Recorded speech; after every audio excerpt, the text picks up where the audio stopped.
a production of the Mesa Chamber of Commerce. Visit us at mesachamber.org.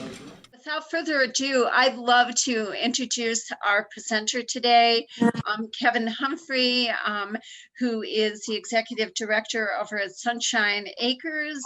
And I think many of you may know Kevin. He is here to share an exciting program that they're doing. So thank you, Kevin, for taking the time to be here and share what you're doing. Well, thank you. No, I appreciate the opportunity. I think we visited, 2 or 3 months ago and kind of shared what was happening with a new direction we were moving with our thrift store operation, a lot of recycling that we're doing. And we created a separate department now that we call AZ Goods. And it's a partnership with Good 360 and a lot of national retailers. So I'll probably see if I can share my screen and start some information that my brother Brian wanted me to share with you all today. Let's see. Should be good, Kevin. Start today. And I'll see if I can now share.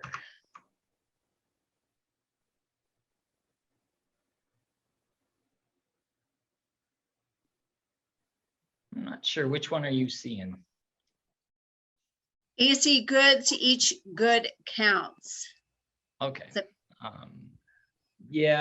Let's just see if I can get the. Well, it's fine if everyone can see it and see the whole slideshow. Thank you. Again, taking a look at when we started this out back in December, we were able to get a 36,000 square foot warehouse, which we ended up utilizing for sorting product. Good 360 is a national organization that has relationships with a bunch of national retailers. To name a few of those, Amazon happens to be one of the biggest, along with Walmart, CVS, Bed Bath & Beyond, Ferguson, a lot of furniture companies we're starting to see. And a lot of this product through their program has to be utilized, used, and donated or be allowed to purchase through administrative charge to nonprofits only. So it's not open to the public. We ended up creating an opportunity where we were able to sort the product for Good 360. Logistically, they didn't have the ability to do it. It was costing them too much, and they didn't have the trucks to be able to process or move the type of product that we were picking up. That's kind of how we stepped in and kind of filled that need for Good 360. And that's how we were able to open up this location. We're about 3 miles away from the Amazon distribution center. I wouldn't say it was a rocky start, but we were seeing the amount of trailers come to us ranged from, on the very low end, I think our lowest month was about 14 trailers. And this last month, we ended up having close to 40 trailers. Now, to understand the amount of product that we're picking up within 40 trailers, each trailer has about 28 pallets worth of products. The products are in number of about 400 products per trailer. So they're anything larger than a toaster. Then you go into other types of entities that we're dealing with. You're going to be getting all sorts of things: workout equipment, diapers, furniture, toys, appliances, refrigerators, freezers, you name it. I think we've now seen it come through the facility there. Some of the nonprofits that we're currently working with, just through word of mouth, really. Phoenix Dream Center, Team Challenge, Helping Hands of Northern California, AZA Zoroastrian, Maximum Potential, Chapel of Improvement, the 3000 Club, Habitat for Humanity just reached out to us recently, and we're going to start working with them. Hope for Everyone Foundation, and Diaper Bank of Arizona.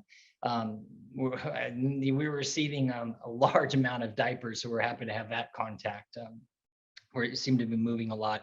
I will say that in May, we have a deal through Toys for Tots where they're giving us 30,000 toys that we have to give free to children across the valley.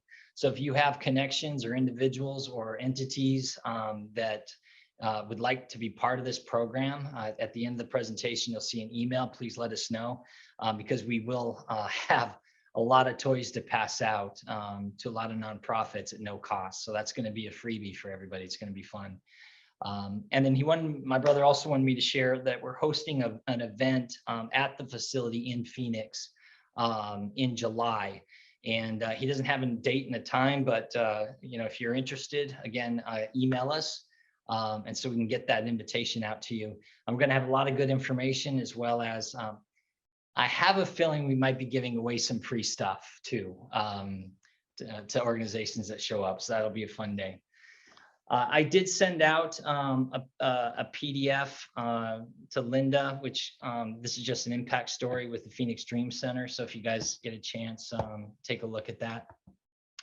And those that don't know what's happening or what Easy Goods really is, we wanted the ability to help more individuals here in Arizona. More specifically, we're looking at how we could help other group homes or foster care kids.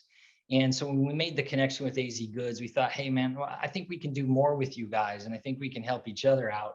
And so the main goal at that time was to see how we could receive product that all organizations are already using. A lot of the stuff that we get from CVS, from Walmart, from Amazon, we're already purchasing those items. And so it made sense for us to be able to, get some of these items at a, heavily discounted. And when I say heavily discounted, we're talking about, one pallet could be anywhere from, I want to say $65, $70 on up to $240, depending on the types of products that are inside that pallet. So it's pennies on the dollar really on a lot of the product that we're getting. And this isn't all going to be just returns. So a lot of times, when you see these retailers or these resellers of product, a lot of times you think it's going to be return items. Now, some of it is, but most of it has actually been sorted out and is been returned because they ordered it wrong or they were discontinued. And so we're not seeing a lot of product that has to be thrown out, which is great. I'd say about 85% of it is good, and we're able to catch most of it. So a lot of that's going to the nonprofits they're able to utilize and use. Let's see, so help organize the needs of Arizona's nonprofits. We get them products that they're looking for, kind of shared exactly what that is, what we're trying to do with them, and how we're passing on a lot of this product to other nonprofits. And like I mentioned, be able to focus their dollars really on finding the products that they need. I believe he's got a slide here which shows the categories. Yeah, so a lot of the categories that we're actually utilizing or that we're sorting right now for Good 360, houseware, decors, camping outdoors, a lot of exercise, fitness. This really is new. We're getting a lot of building supplies and fixtures. That's why Habitat for Humanity is really excited about some of the stuff that we're getting in. A lot of diapers, tons of bedding, weighted blankets, pillows, sheets, comforters, duvets. We get a lot of pet items and a lot of pet food. The electronics that we're getting can be anywhere from all-in-one computers to computer monitors. I'd say, we probably get 1 or 2 pallets a week or every 2 weeks of electronics that got sent to us. Health and medical are a lot of the supplies we're getting from CVS Pharmacy, along with food as well, mostly snacks and dry goods, and then also tons of school supplies. And we kind of hold back a lot of those for, when the school year starts, so we can give back to some of the Mesa public schools or schools that really need it. But we do have overages in those as well. We do have a little store out there at the Phoenix warehouse. These are a few of the pictures. This is just to allow individuals that are part of the organization to come shop and pull some items that they need. As an example, we partnered with the Department of Child Safety. They have an empowerment group with children that are moving beyond the transitional living, meaning they're moving out of group homes into transitional living status. One in particular came to us. They said, she's got a full ride scholarship. She doesn't want to go back into a group home setting, even though she's aged out. So we're setting her up into an apartment, but she has nothing. And so what we're doing is we're giving them a $500 gift certificate to be able to shop in our stores, and then also a $500 gift certificate to be able to come in here and pull any of the items that they need. So we're using like a voucher system This is something that Sunshine Acres is doing, but other organizations like that as well, where they turn around and buy a voucher for us. They're able to come in here and get all the items that they need, maybe for a house, or for a startup, for a young individual or young adult just starting out. So that's how we're starting to use the nonprofit store currently. If you were to take a look at, zoom in, probably see all those pallets of diapers. So again, the ranges on the pricing, a lot of this, I think the lowest was, again, $65 or $70. All the pallet sizes are pretty similar to this, and the amount of product that you get. There's even some palleted bikes that you see, and then you can see also the duvets, the comforters, the pillows. I do know that we just started the process to get another 10 Walmart stores as well. So I think in total, we're up to almost 40 Walmarts that we pick up product from weekly. And what we're seeing is there's there's some product that needs to be looked through and tested, then we end up tossing, but it's still a lot of great product. As you can kind of see, all of the stuff that's on the shelves here has been sorted and looked and worked, which is good product that Walmart has given us. So I'm going to leave it to opening up to questions, as well as our information. And like I said, Linda should be sending out the presentation to everybody. We really see an amazing opportunity for a lot of the Arizona nonprofits, obviously being part of one of the best chambers here in the state. We want to keep as much of this product in-house and in the state as possible. And that's what a lot of the retailers are actually asking us to do as well. If we can keep it here, they'd rather it be here and show some impact stories to them. So I'll turn it over to Linda, or whoever maybe have some questions for me. Okay, any questions for Kevin? Linda, this Scott Seeley here. Hi. Hi, Scott. Kevin, I was glad to hear that the Habitat for Humanity thing worked out. I saw Jason last week, and we were chatting about some of their furniture needs and stuff, and you guys came to mind at that point. So I'm glad that they found it as useful as apparently they did. Great. And actually, when Brian made the presentation to us, did you say back in December? I think you guys did have taken a handful of nonprofits in my circle out to actually tour the facility and look at what's possible there. One of the things that at least has stuck in my head, but I haven't found a nonprofit partner that's been able to really elaborate on it. One of the things I noticed is on a couple, and I may be gender stereotyping here a little bit, but I noticed you have a lot of vacuum cleaners, which can be the equipment that a small business needs to get into the home cleaning business, and working with some of the domestic shelters and so forth that I do have floated that idea to them. Getting a vacuum cleaner can be the start of a small business that can get somebody up on their feet. Similarly, the power tools, the equipment that you guys get. I guess part of what I'm just saying here is it's amazing to me that the array of things that come through your facility, and I guess I'm suggesting at least or encouraging people to take a look at what might be possible to help get people into the job, into construction jobs or maintenance jobs or other things for which they need equipment, and which you've got at dirt cheap prices.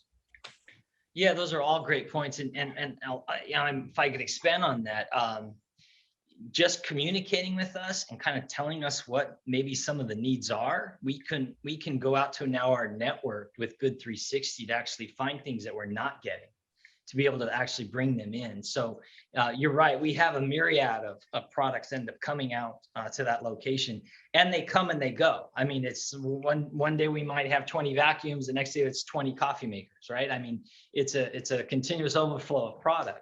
But if we can zero in, if there's some nonprofits that say, boy, I'm really looking out for these specific items, we can end up going out and searching the network to see if those are available for donation, and have them come in. And I think what other nonprofits are seeing is we're truly now I believe at a price point where we're covering our administrative costs on a lot of this product. There's not a lot of overhead, more than what we need to charge to the nonprofits to get the product into their hands. And there's I believe if we can work out some hiccups with Amazon, we could be seeing anywhere from 58 to 60 trailers a month, which is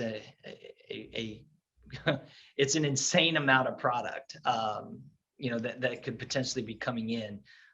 So yeah, I'd say from a nonprofit standpoint, even though if you may think of the things that you're utilizing, needing, or see opportunities, to grow an aspect of the business that you're in, or to provide support, just send us a quick email. Say, hey, do you have these? And we'll be able to put you on that list of products that we can be looking for. And I know you guys are going to be happy with finding really cheap product. And I mean, not cheaply made, but just cheaply sourced. So thank you, Scott. Any other questions? So how do nonprofits sign up? So right now, all you need to do is reach out to that email, products@azgoods.org, and let us know that you're a nonprofit, your contact. We do have some forms that we send. I'd love to say that our website's up and running where all this is online. It's just we're not quite there yet. But as soon as it does, our hope is you can sign up from the website, fill out all the proper documents, and ends up getting it. That's how AZ Goods tracks for us and for us and us for them. Who's taking receipt of the product. Because a lot of these donors are getting write-offs, and so we need to make sure that it's going to nonprofits and not publicly sourced. So yeah, if you're interested and you just want to get more info, please just email that products at, and either Brian or Tanya Kavanaugh will be reaching out to you and set up a time to visit, or come out in July again, take a look at. I know we're ramping up to have the store set up at that time, as well as some other retailers product to showcase at that time as well. Kevin, I have a question. This is Joe Wilson. I work with Foster 360 program, and we have aging out youth that are now living in apartments that we have been furnishing, but it's not a need for a whole pallet of something. So is the store the kind of place where, let's say one unit just needed a microwave or whatever it might be, that we might go to the store, or do you need to look at purchasing a whole pallet of something? Yeah, no, that's great. So that's why we wanted to create the stores, to allow the individuals of these nonprofit organizations that they'd like to help to be able to just come in with a voucher and be able to get the things that they need. And so they're not having to buy a pallet. But if I were to show you that pictures again, you would see that maybe they're going to grab the vacuum or the coffee maker or the Instapot or some cleaning supplies or diapers. Or an ice maker. Believe it or not, we've got fridges and we've got freezers. And then we could even take them over to an area where we've got furniture that we've gotten from Williams-Sonoma, where they could pull. So yes, it's for those, and the voucher system, that's where organizations don't have to go and buy a full pallet of items, but they may buy a $100 voucher, which don't quote me on this because I don't know if Brian's shared the numbers of what they're thinking, but $100 voucher may be worth $300 worth of product or $400 worth of product. And so they're able to come in, and with that $100 voucher, which covers the admin charges, they're able to get $400 worth of product, just shopping for what they need. And all of this is located in your Phoenix warehouse, is that correct? Yeah, so the Phoenix location is where the store is, as well as the sorting facility. We liked it. Worked really hard to try to get that location in Mesa. It just didn't pan out. But being 3 miles away from Amazon, makes it a little easier to get the product, to the location sorted. Thank you. Kevin, when you get the date of the, your open house in July, if you could just shoot me an email so I can be sure and alert everyone to that would be awesome. Oh, for sure. Well, yeah, and I think the expectation as well is in the fall, we should have everything up and running and probably moving a lot better than it is today. I would say what we're seeing now is a lot more retailers coming on board with Good 360 and pushing product to us. So, I think even in July, we're going to see some excited nonprofits to see the type of product that's coming through. I would say Habitat for Humanity, I'd be interested in what Scott has or what feedback he's got, because the amount of product that we started getting from Ferguson and building supplies, I was in shock at what we were getting in. I mean, everything from Kohler faucets to bathtubs, sinks. I mean, it's you name it, we're probably going to start seeing it come in, which is exciting. Actually, Kevin, that was my assumption as well, because I had, Brian had shown some of those, those Home Depot pallets that came through, and thought they've got a system down, and the construction of homes is kind of a autopilot process for them. But they said often they're donating homes to families that cannot afford any furniture. So they're moving into a brand new home, but they don't have a kitchen table, they don't have beds, things like that. So that was their real interest, was in the furnishings aspect of your operation, and getting some cheap basic furniture to put into new houses that people are getting into. Yeah, and I'll mention this to Brian as well. We may be able to expand that over to our Apache Junction store, the thrift store, where we have nothing but furniture. So, I don't think it necessarily even needs to just stop at the AZ Goods store, but we could probably entertain a voucher system at both locations. So that might be able to help. And that would actually go to Joe's comment too about, getting some kids or young people started into homes. Again, I'd be willing to take a look at that and see how we can help. I mean, it's ever widening right now, I think, with what's possible with a lot of this product. Okay, anything else? And I will make sure and send that flyer out, or the information that Kevin had shared with me, with everyone, and those that aren't the call right now. So anyway, if you have any questions, you can go directly to Kevin and Brian, and I know that they'd love to hear from you. So thank you so much, Kevin. No, this was great. Anytime. And I'll love giving updates. Thank you. Kevin, this is fantastic. It's like a stuff bank. Instead of a food bank, it's a stuff bank. You got all kinds of stuff that people can access. And really, what I love about it is lowering the operating costs for nonprofits providing services in our community. If they can acquire some of the materials they need to provide services at a lower cost, that's a win for the whole community. So well done. Bravo on that. I think I might actually steal that, stuff. Yeah, you got it. And right. If we've been running warehouses for many, many years, if you need to chat about anything or any way that we could support and help your work, just let us know. I appreciate that, Dave. Thanks. You betcha. Well, Dave, take it away. Thank you. I don't know if you can top what a great piece of information that's just been shared with all of us. I'm just thrilled to hear that this is going in this direction, and I think it'll be a great blessing to our community. And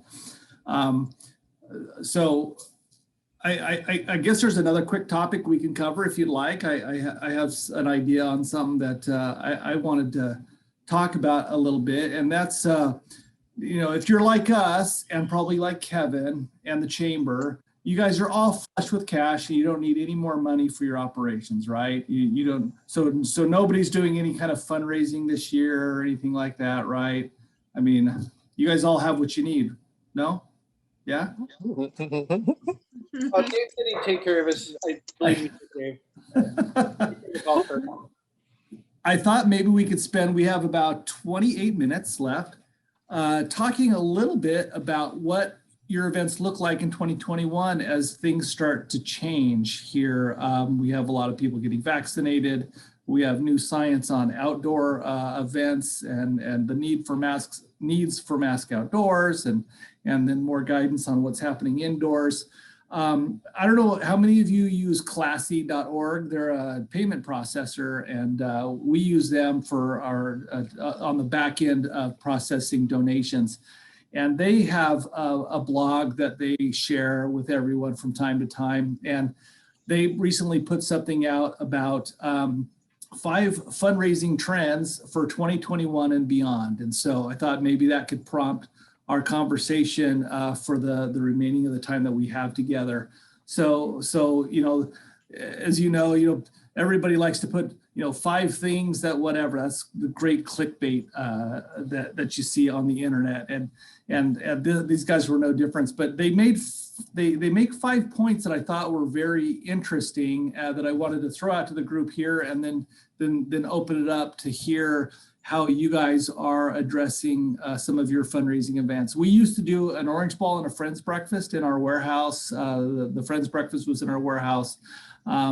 We're looking at actually completely discontinuing our orange ball instead of doing internal events like that. We're not sure where we're going to head yet, but the 5 on this list, the first one was virtual events are here to stay. How many of you have done a virtual event? Some folks have found that they're more successful than their in-person events. I don't know if that's been the experience for you guys. I know that they need to be highly produced if you're going to do them, but the production costs sometimes are offset by a lot of savings in renting venues and food and all those kinds of things. So this is one thing Classy says, that virtual events are here to stay even after post-COVID. Some of you may have experienced some new donors due to COVID that wanted to support your mission. We had a few new donors come into the food bank during COVID that had never donated to us before. And so that new donor retention was a big deal. But one of the things that Classy in their top 5 says recurring giving will be more important than ever. So how do you engage donors to make that second and third donation after they've donated the first time? Another point that they made, number 3 on their list, was nonprofit and for-profit connections will continue to get stronger. I think that we had a great illustration of that in our presentation today. We found that a lot of for-profits that reached out to us during COVID, hey, we can't send volunteers your way, so they sent money instead, which for us was great. It allowed us to purchase what we needed. The 4th point they make is you need to meet your supporters on their turf. And I thought that was an interesting one. What does that look like? And I started thinking physical location as soon as I read that, but they were actually talking instead about social media platforms like Facebook, Instagram, LinkedIn, Twitter, and platforms such as TikTok. My kids kind of freaked out the first time I showed up on their TikTok feed because of something that we were doing as a food bank. I have teenage girls and they're like, Dad, you're on my TikTok. Will you please leave me alone? We already follow you on Instagram. So I thought that was a really interesting comment for nonprofits. How many of you are on all those social media platforms? And do you have a playbook for each one of those social media platforms? And that could be a whole Nonprofit Vitality Council meeting in and of itself. We put specific messaging depending on the social media channel. So we'll put something different on Instagram or Facebook, and particularly LinkedIn. We won't use just the same message across all those platforms. We'll custom tailor them based on who our audience is on each of those platforms. So you need to meet your supporters on their turf. And then the last thing is remaining nimble is now a strategic imperative. And it was interesting. They shared a couple statistics that said, work on connecting your online world and your event-based fundraising. They said, consider adding crowdfunding campaign around Giving Tuesday, maybe. There's different things that you can do, but they said that donors typically return to take a second action of some kind well before the 1-year mark. And that's according to a study called the State of Modern Philanthropy 2020. 189 days after engaging with a crowdfunding campaign, they return to sometimes make a second donation. 184 days after engaging with the donation page, 192 days after engaging with a peer-to-peer campaign, or 185 days after engaging with a ticketed event. That's less than a year. So if you had somebody that you engaged with in one of these platforms, in less than a year, they're ready to donate again. And so, you know, we think sometimes of our annual campaigns, we reach certain donors during that time, but really give some consideration to reaching out to those folks before that. We do a campaign every summer called Summer of a Million Meals. We're getting ready to launch that at Memorial Day again. And we found that some of our Summer of a Million Meals donors gave a second donation at the end of the year during the annual campaign. And we thought they were just specific to that campaign, but indeed they converted over within 180 days of making that Summer of a Million Meals donation. So those are the 5 things that Classy was talking about. You know, as we go forward, one of the things that we're talking about at the food bank are doing more community-based events. So things that instead of having a ballroom where we invite everybody in to come hear us, doing an event that is shared with the community. And you know, it could be a concert, it could be a festival of some kind. There's a number of things that might fit that classification. But you know, that way we can share our message with a broader group of people. It's inclusive rather than exclusive. And sometimes, you know, we may not make as much on something like that. I don't know. We're still exploring the space. But what are some? Let me open it up now for you guys. Carol wants to jump in right away. Give us some of your thoughts. Just I want to jump in because spring is always a big time for Oakwood, and we've in the past had this Oakwood Dignifies that at the Mesa Arts Center, and it's been a humongous production and whatnot. And in January, February, we had no idea where we would be. We felt like we needed to do an outdoor event instead of indoors. However, MLB pretty much took precedent over all the city facilities. Like you could get booted if their spring training didn't happen on schedule. So that felt very sketchy. And we went to our board and said, we might not get to do this year. At which point one of our board members said, we're going to do a jail and bail. And we basically arrested all of our board members, and they each had to bring an accomplice. But it was a very small, intimate, in-person event at Flights out by Falcon Field.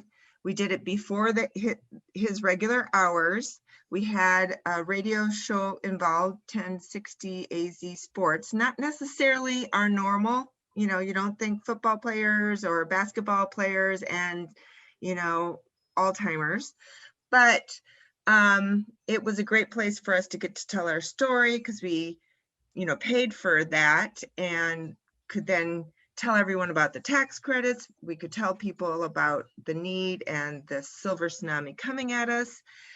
And our board stepped up peer-to-peer. We raised $42,000. One of our board members did over $13,000 themselves, which is crazy. And it was fun. It has new people. It'll be interesting because a lot of people were even from his connections from out of state or out of town. But in my opinion, I feel like here I have captured a bunch of people. We used Give Butter for our collections, and I will bravo on them because they take Venmo. They take, you can have them send in checks at no cost. You can have them do credit cards.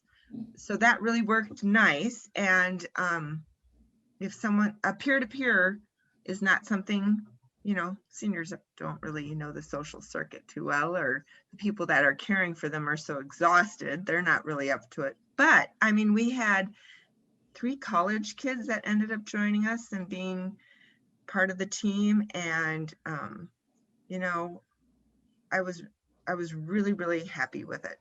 I have to say, it's thinking out of the box. Yeah, I saw that used to do- event. They I used saw to that do event. those back when I was a kid, like they would. So I felt like it was pulling something out of an old closet.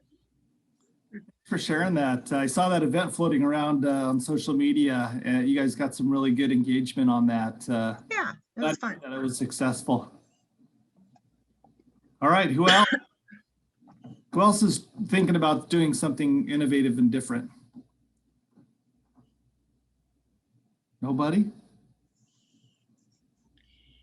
Kayla, what about your events that you're doing now?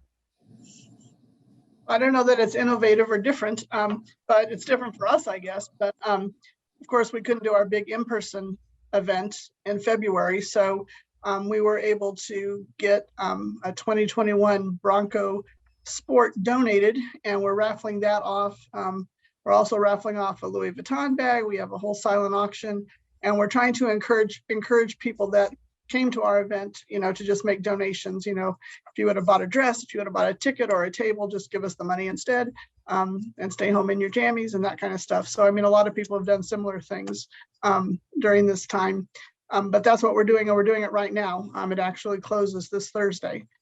So it's doing okay, not as good as we had hoped, but everybody keeps saying just wait, because this week they think everybody will come in at the last minute. So we'll see.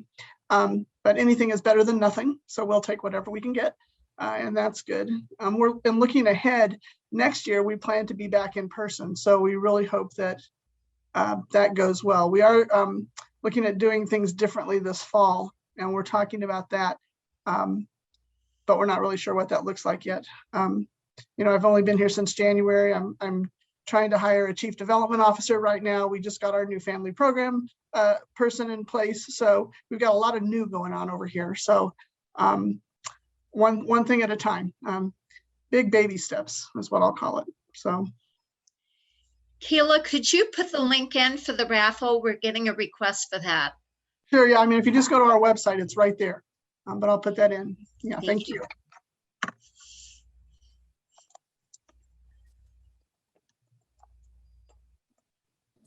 Mute. There we are.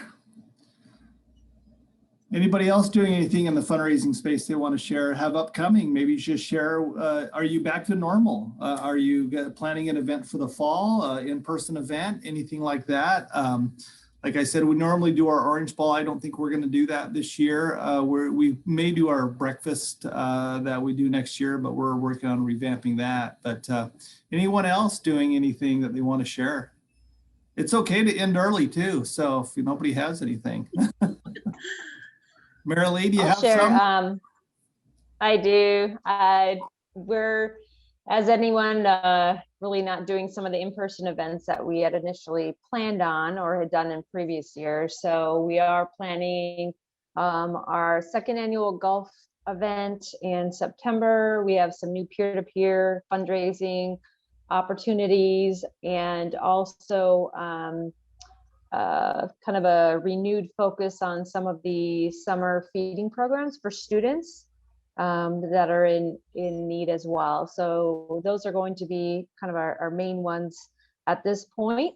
That could change certainly, but that is at least something on the books relative to where things were at a few months back.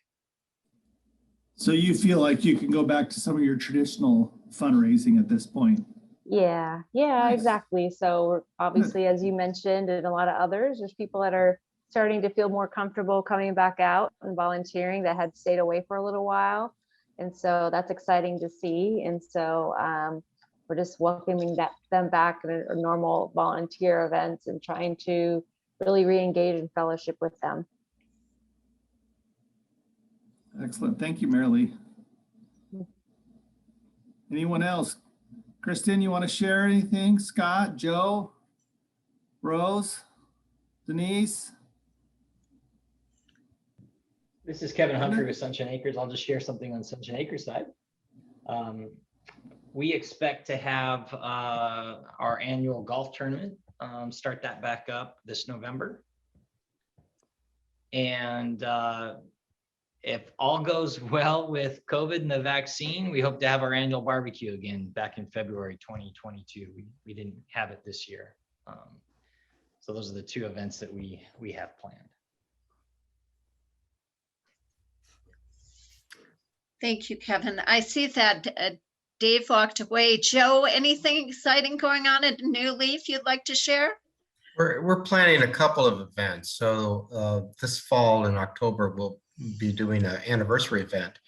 So this is our 50th anniversary. And so we'll do one just to celebrate 50 years of impact in the community. And then next spring in March, we'll be doing our gala in person. So hopefully getting back to a more normal special events calendar.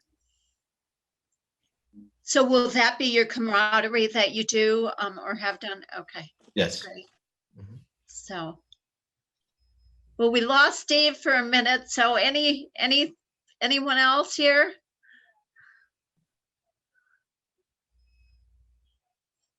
Joe, is there anything going on at Benedictine that you'd like to share?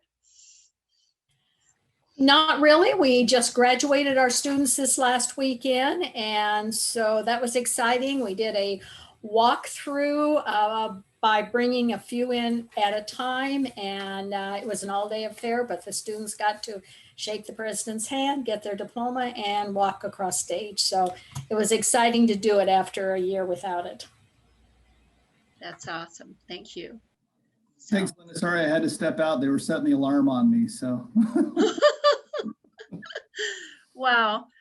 So, well, I think I'll just share with the chamber. As some of you know, we just got done with a big golf tournament, and it was successful. And we're just finishing up with folks on our silent auction, and I think that went really well as well, and want to thank everyone for their support.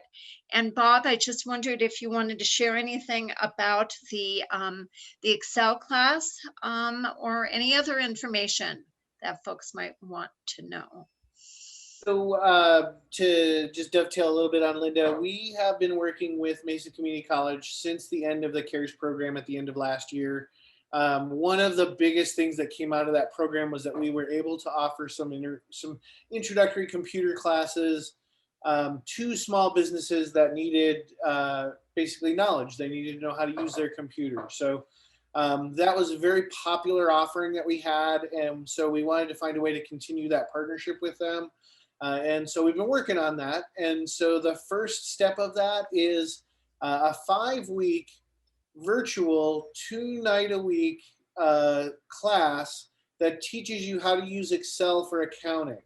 So if you ever thought, hey, I need to keep track of my money better, and I don't necessarily want to use QuickBooks for that, or I don't want to use one of those big expensive programs, this class is designed to kind of help teach you how to use Excel for that purpose.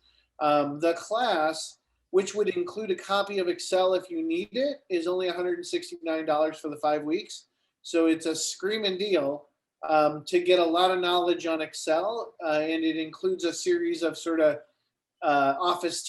virtual office times where you can, if you have to miss one, you can catch up with the office time with the professor. But we're really excited about this because MCC is really excited about offering more sort of community-based education, and so we see this as the first sort of step in that direction. So that's the story on that. You can just sign up at mesachamber.org, check the calendar, and it's right in there for June 7th is when it starts.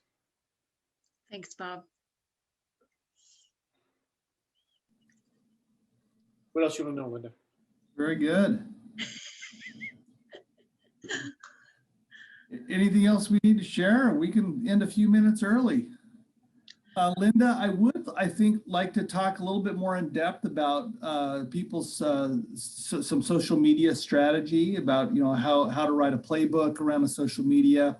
And I can have our Director of External Affairs, who has a lot of corporate and nonprofit experience in doing that, talk about how to engage on social media, how to leverage it. So if you could add that to a future agenda, I'll set up with Tyson to come talk about how at least we'll talk a little bit about how we do it. If any of you follow us on social media, we're completely obnoxious. We'll be in your feed more than you'll ever imagine. But More than us. try to make it fun and engaging. What's that, Bob? Not more than us. I will dovetail a little bit on that. We did have a presentation this morning by a 10-year veteran at LinkedIn. He was able to do a fantastic hour-long sort of, this is the things you want to pay attention to in LinkedIn, and this is why you want to pay attention to these things. We did record that session, so we'll be putting that out probably in Monday's Monday message. So Nice. Okay, good. Very Yeah, good. and Bob, I would tell you, I thought it was very, very good. yeah, he gave some really good tips that even I didn't know that were great. So Yeah. not that I should know everything, but Dave, I love the idea of having someone present, and if we could set that up for next month, I think it'd be great, because we do get requests on that. So yeah, that'd be great. So I'll get together with you and see if we can't set something up for next month. Sure. Normally I'd have Laura, who runs all of our social media pages, do that presentation, but she'll be out on maternity leave, which is very exciting. So I think Tyson can pinch hit for her, though. Okay. Talk to him and see what his recommendation is. We may need to push it until she comes back, because she's very, very good. But Tyson runs the strategy and knows the playbook, so that might be fine. So very good. I have sent the information out to that Kevin had sent to me. And so if you have not received it, let me know. There is a couple people I think I've missed. So as soon as I'm off this call, I'll make sure that that you get it. But, you know, be sure and reach out to either Brian or Kevin Humphreys, because this program is pretty exciting. And as you said, Dave, I think it'll be a real benefit and boost for the nonprofits, you know, at a fraction of the cost of what they would pay for things. So. Very good. Thank you again. Appreciate the I time. think. You're welcome, Kevin. Thank you Yeah. so much. Thanks for sharing that, Kevin. That was fantastic. All right. Anything else for the good of the order? All right. We stand adjourned. See you guys all. Stay connected to Mesa Chamber social media, email newsletters, Monday morning message, and mesachamber.org to always know what's happening at your Mesa Chamber.